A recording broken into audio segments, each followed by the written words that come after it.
Audio Jungle. ગુજરાતમાં બંગાળની ખાડીમાં જે વરસાદી સિસ્ટમ બની છે, જેના કારણે આવનારા 2 દિવસમાં ફરીથી વરસાદનો નવો રાઉન્ડ શરૂ થશે. આજે ઘણી જગ્યાએ સામાન્યથી મધ્યમ ઝાપટાઓ નોંધાયા છે, તો ઘણી જગ્યાએ વરસાદે વિરામ લીધો છે.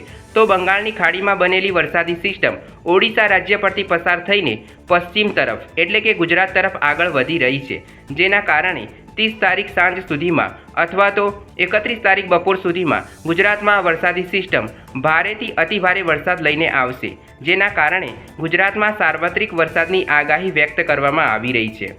મધ્ય ગુજરાતના ભાગો જેવા કે અમદાવાદ, આણંદ, ખેડા, ખંભાતમાં ભારેથી અતિભારે વરસાદ પડી શકે છે.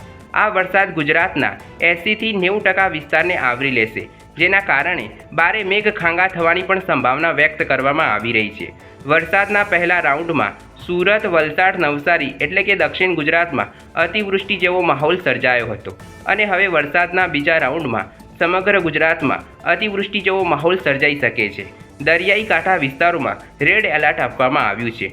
માછીમારોને પણ આગામી 2 દિવસ સુધીમાં દરિયો ન ખેડવાની જાહેર સૂચના આપવામાં આવી છે. નમસ્કાર.